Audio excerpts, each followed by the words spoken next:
Gracias por ver un video más de Mexican Power. Finalmente se estrenó Across the Spider-Verse, una secuela que muchos queríamos ver desde recién salir de la sala de cine en donde exhibían Into the Spider-Verse de 2018. En aquella película vimos la muerte de Spider-Man, así como la aparición de Miles Morales, quien sucedería a Peter Parker como el lanzatelarañas de Nueva York.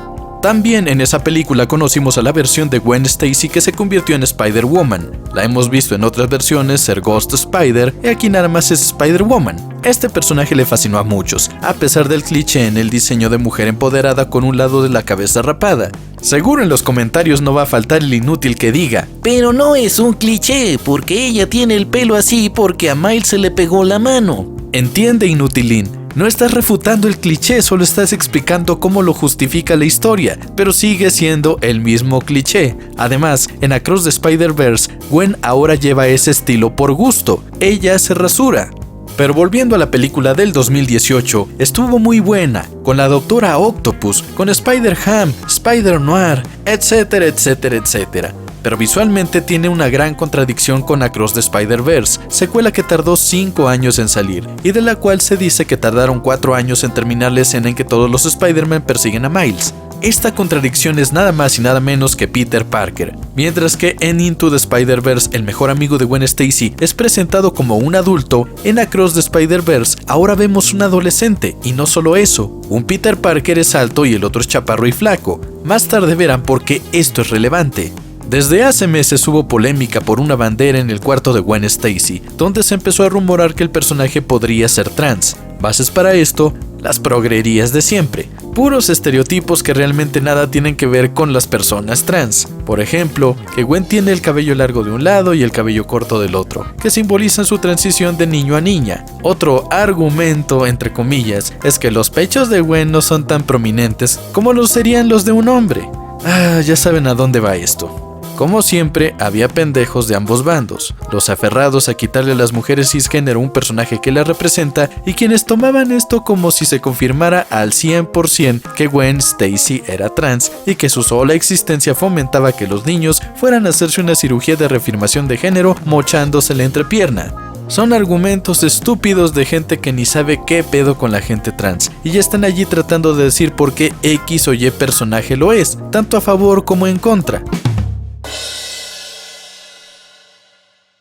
Ya una vez estrenada la película, que por cierto tuvo efímeros bajones de calidad debido al pésimo doblaje de los influencers, incluyendo al Alex Montiel aunque haya quienes se aferren a defenderlo, se pudo ver que el Capitán Stacy, el papá de Gwen, tenía una banderita trans en su uniforme. Entonces hubo quienes empezaron a decir que ningún policía, por aliado que sea, llevaría una banderita trans a excepción de que un familiar directo fuera trans. Porque claro, ser policía significa que te conviertes en alguien unidimensional, sobre todo siendo un personaje de Marvel.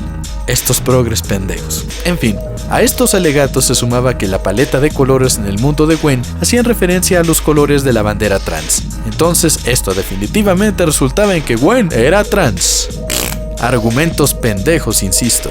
Realmente la paleta de colores es una referencia directa a los cómics de Spider-Gwen, donde precisamente se utiliza mucho rosa por ser un personaje femenino y en muchas ocasiones se utiliza violeta, azul o verde. También, de hecho, es misógino decir que porque una mujer no tiene pechos enormes ya es hombre. Además, el cabello corto es algo que las mujeres trans rehuyen porque detona su disforia. Casi siempre llevan el cabello largo o por lo menos hasta el hombro. El corte de cabello de Gwen es uno que llevan las feministas, mayoritariamente las radfem, las terfas, y por ello es que ya es un cliché de las mujeres empoderadas. Ya cuando notamos detallitos como estos, nos damos cuenta de que es simplemente un desmadre ideológico que los artistas de la película están mezclando porque son compiladores gráficos.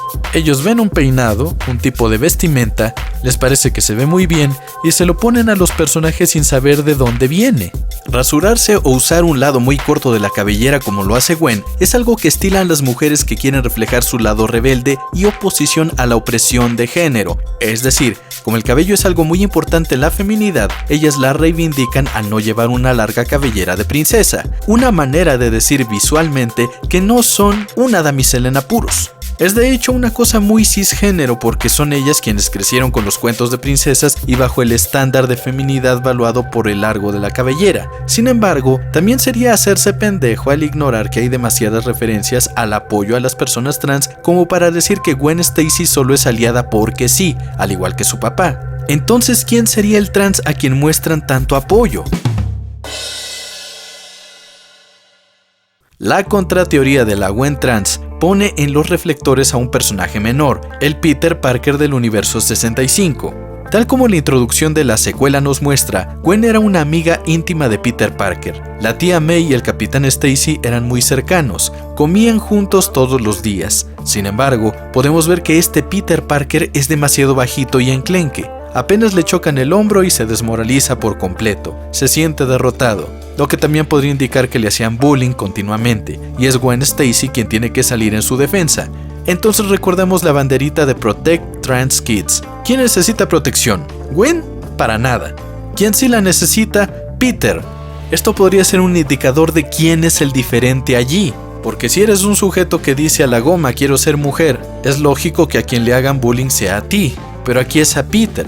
Y si miramos a este chico detenidamente, es muy parecido a la tía May, y no solo porque sean parientes, sino que los rasgos son igualmente afilados y finos. Gwen obtuvo sus poderes por la mordida de una araña, y Peter envidiaba esto al grado de tragarse un mutágeno que lo convirtió en lagarto. ¿Quién buscaría volverse más fuerte? Pues un hombre trans. Es decir, una mujer que quiere ser hombre y que hace su transición. Además, está el hecho de que prácticamente no hay persona trans que no compare adversidades ajenas con su propia lucha interna antes de hacer su transición, o durante la misma. Comparativas con la cultura pop hay varias.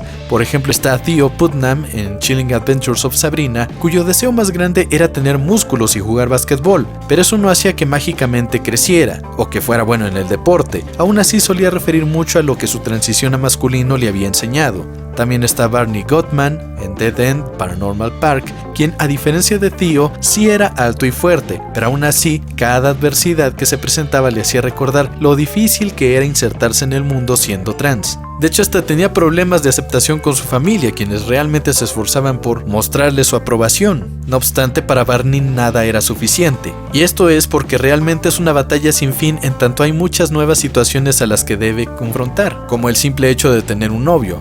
¿Y cómo olvidarse de Nia Nal? Aunque en este caso es una mujer transgénero, quien también es conocida como Dreamer en Supergirl, que en cada oportunidad no paraba de recordarnos lo que había aprendido como persona trans acerca de sobrellevar las expectativas ajenas, o sobreponerse a ellas, o no dejarse vencer, etcétera, etcétera, etcétera.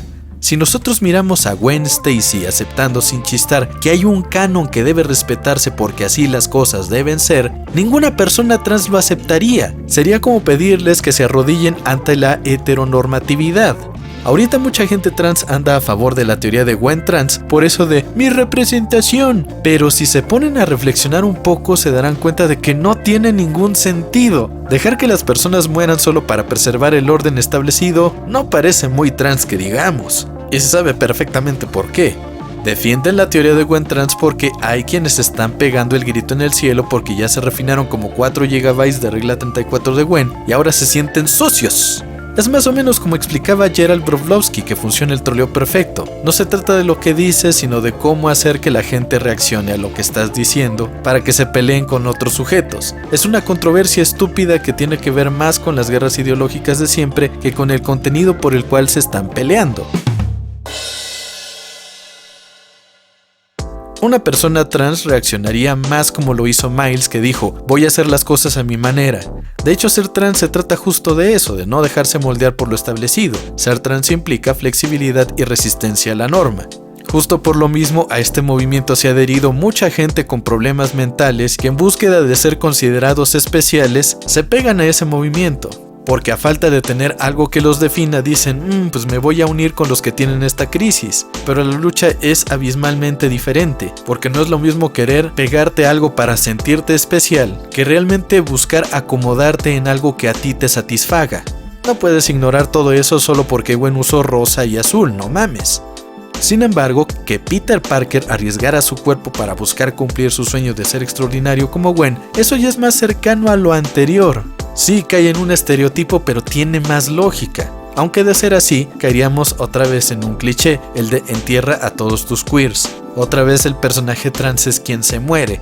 Pero bueno, nada puede ser perfecto en este mundo. Sin embargo, que Peter Parker fuera trans explicaría el por qué el Capitán Stacy tenía la banderita trans en su uniforme y el por qué estaba tan obseso de capturar a Spider-Woman. Y cómo, a pesar de enterarse de que su propia hija era quien llevaba la máscara, estaba dispuesto a arrestarla. Porque ese Peter Parker era el trans kid que no pudieron proteger. Por mi parte, es decir, de modo personal, se los tengo que especificar porque, ustedes son difíciles a veces. Pues no me interesa. Si alguien te gusta sin importar qué hay allí abajo. El peor error que se puede cometer en la vida es renunciar a la compatibilidad por apegarse al sistema. Pero creo que tiene más sentido pensar en un Peter Parker transgénero que creer que Gwen lo es. Además, la Gwen Stacy de quien yo soy fan es la de los cómics, que justamente tiene su cabellera larga, sin rasurar, que a veces es un poco boba, que a veces es más violenta de lo que debería, pero bueno, no hay mucho contenido de Spider-Gwen fuera de los cómics. Creo que solo obtuvimos Marvel Rising y un skin de Fortnite, que la verdad creo que sí vale la pena, sin olvidar a la fantabulosa Bryce Dallas Howard. No saben cómo viví frustrado porque nunca hubo algo más de ella en las películas de Spider-Man, y habría sido hermoso ver a la Bryce Dallas de aquel entonces con el traje de Ghost Spider, pero pues en 2007 el personaje ni existía. O sea, sí Gwen Stacy, pero no Ghost Spider, no Spider-Woman la versión de Gwen Stacy. No había Spider-Gwen, faltarían todavía 7 años más para su debut. Ojalá se animen a ponerle el traje ahora que es una MILF. De hecho, hace poco ella andaba invitando a la gente a ver la película. Y creo que ya habían dicho que ella junto con Emma Stone iban a aparecer por lo menos en un cameo en Beyond the Spider-Verse. Y solamente puedo decir, ¡qué hermosa es Bryce Dallas Howard!